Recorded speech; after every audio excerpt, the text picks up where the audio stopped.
Former Eskom CEO Molefe Brian Molefe doesn't instruct us that he was corrupt. So I can't give you much info. This is just come down on us like a ton of bricks. And as I say, it was a very strong bench, and you've got to respect that. How is he doing? How is he feeling? Just if you can just... Mr. Molefe is a very strong individual, and he's a family man, and he never complains to me, except when he gets his account for fees. But other than that, he's a very happy, content man. I can't tell you more. Thanks. All right. Is everyone happy? Can we just speak to solidarity quickly? Can I go? Yeah, thank you. Thank you so much. Thank you very much. Where am I going to see this? Very father. Everywhere, boo. How fat am I looking? Oh, we just got the tape.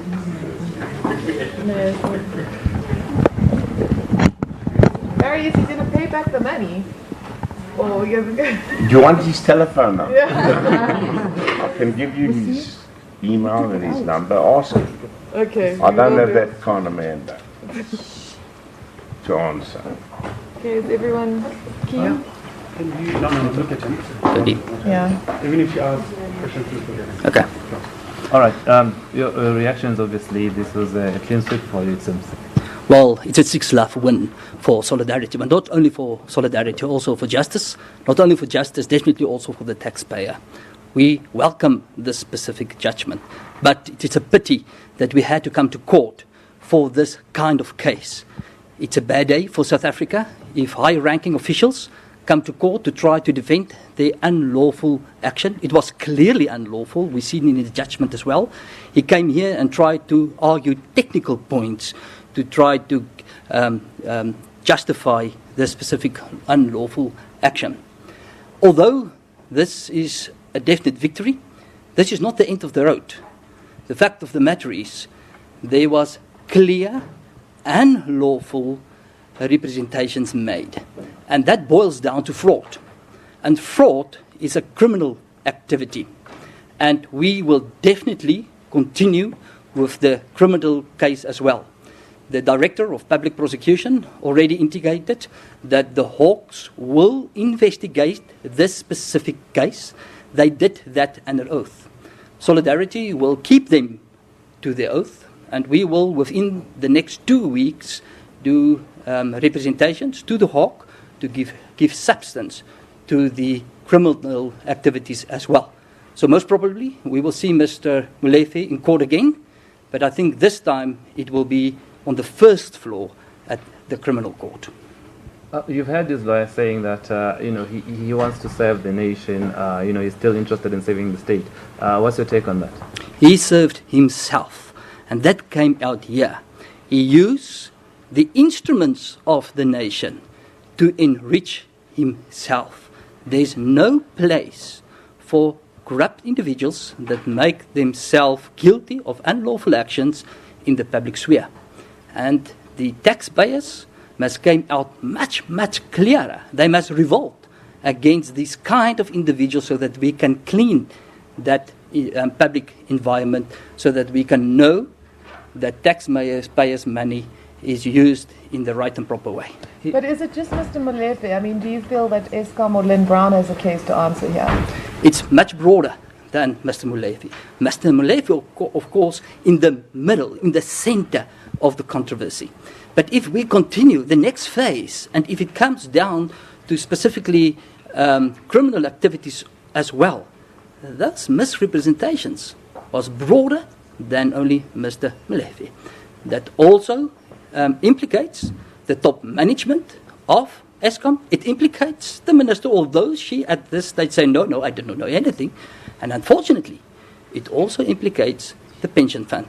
And that is why we've decided to go broader on the criminal side than only Mr. Molefe. When you say you go broader, who are you going at?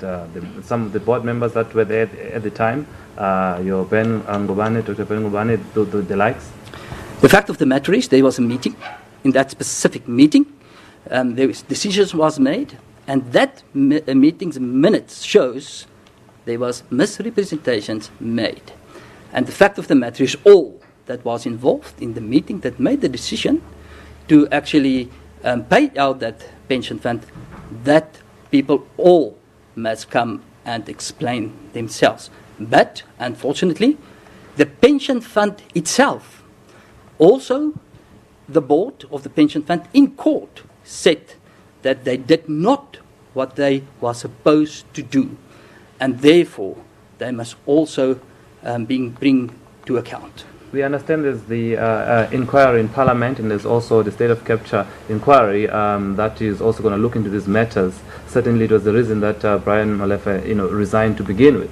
So, don't you want to give these processes a chance first before going ahead with prosecution? Unfortunately, or fortunately, the South African law does not work like that. An investigation on state capture is welcomed. We support that in full. We have 7,000 members in Eskom that is awaiting for that specific investigation.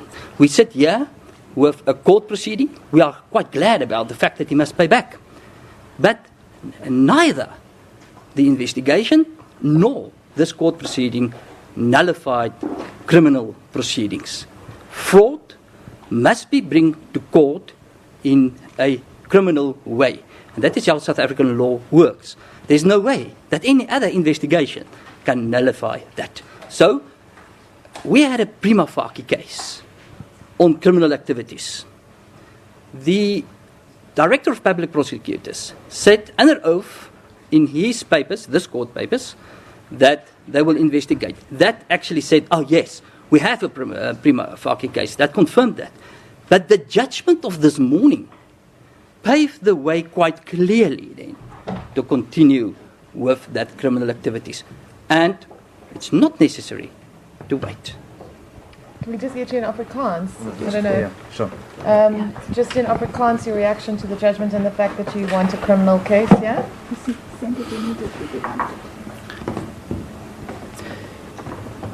Hierdie saak is 'n 6-0 oorwinning vir solidariteit, maar nie net vir solidariteit nie, maar ook vir die belastingbetaler en natuurlik ook geregtigheid. Ons verwelkom die uitspraak, maar ons glo ook dat ons was nie veronderstel om in die hof te wees nie.